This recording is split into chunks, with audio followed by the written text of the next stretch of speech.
Look at your hands. Look at your phone.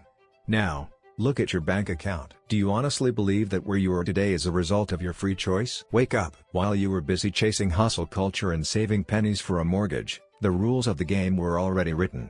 500 years ago, the families that control your attention, your debt, and your very future, they didn't just work hard. They inherited a blueprint, a manual of power that hasn't changed since the days of the Medici. In this video, I'm not here to sell you success. I'm here to rip the skin off a system that has turned you into a renewable resource. You're about to learn how the 1% stays in power for centuries, and why your honest work is designed to keep you in the race, not to help you win it. Welcome to the real psychology of money. After this, you will either hate this world, or you will start to own it. You think a bank is just a building with pillars where you keep your pennies? Wake up! A bank is a weapon, and the first people who learned how to fire it were the Medici. Florence, the 15th century. While other noble families were measuring the length of their swords, the Medici were measuring the world in numbers. They understood something you still don't. Power isn't about being feared. Power is about being owed. The Medici weren't the richest at first, but they were the smartest. They built a network across Europe for one reason: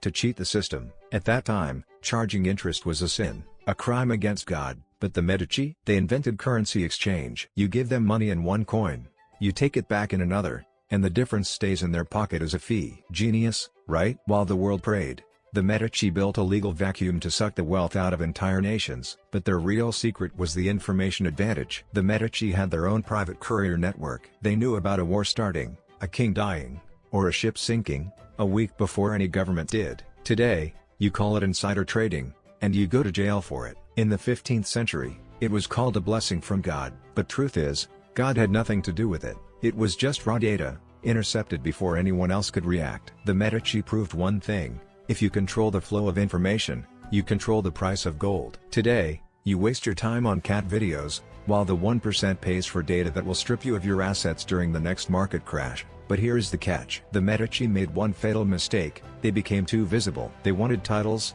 palaces, and the papacy. And that ambition destroyed them. The real masters of power learned that lesson. The people who replaced them 300 years later in London chose to stay in the shadows. They realized that to own the world, you don't need a crown, you just need to own the debts of those who wear it. Are you ready to hear how one family from a Frankfurt ghetto brought every monarchy in Europe to its knees? London, 1815. The fate of Europe is being decided on a muddy field in Waterloo. While thousands are dying in the smoke, one man is waiting, not for a victory, but for a letter. Nathan Rothschild. He didn't need to win the war, he just needed to know the outcome first. Thanks to his private network of couriers and carrier pigeons, he knew Napoleon was defeated 24 hours before the British government did. Think about that.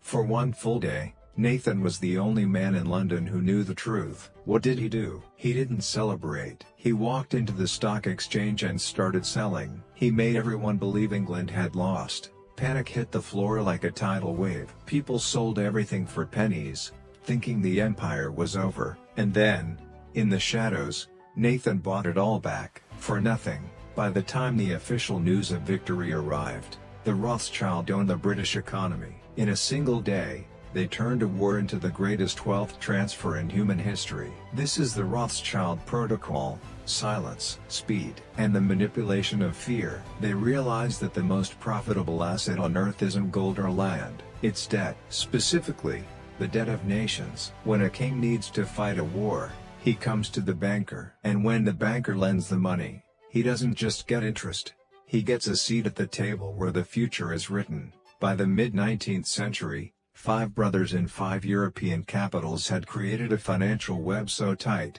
no government could breathe without their permission. They stayed in the dark, avoiding titles and public fame, because they knew the ultimate truth of power: true kings don't wear crowns. They own the people who do. But as the 19th century closed, a new kind of power was bubbling up from the ground in the United States. A power that wasn't made of paper or ink, but of black, sticky oil. And the man who controlled it would make the Rothschild look like mere amateurs. Are you ready to meet the man who decided that competition is a sin? While the old money in Europe was playing with bonds and shadows, a young man in America was looking at a puddle of black sludge. John D. Rockefeller didn't care about the oil itself. He cared about the system. He realized that if you control the bottleneck, you control the world. He didn't want to be one of many. He wanted to be the only one. His motto was simple, yet terrifying: competition is a sin. Think about that. In the land of the free, the most successful businessman in history considered your freedom to compete a crime against his profits. Rockefeller's Standard Oil didn't just win, it consumed. He didn't fight his rivals,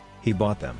Or he crushed them by controlling the railroads. By the time he was done, he controlled 90% of the oil in America. He didn't just own a company, he owned the light in every home and the fuel in every engine. But then, he did something even more brilliant. He realized that wealth is temporary, but influence is eternal. He didn't just build refineries. He built the foundations of your modern life. He funded the education system. He funded the medical system. Why? Because the man who pays for the books decides what is written in them. The man who funds the hospitals decides how you are treated. He turned Standard Oil into the Standard Life. He shifted the focus from owning resources to owning the human mind. He created a generation of efficient workers, people who are smart enough to run their machines, but not smart enough to realize they are the fuel for them. The Rockefeller legacy isn't just about money. It's about the standardization of everything. Your food, your medicine, your thoughts. It was the birth of the corporate state, a world where you don't own your life. You just subscribe to it. But the era of oil is fading. We are entering a new age. An age where the black sludge has been replaced by something much more valuable. Something that you are giving away for free,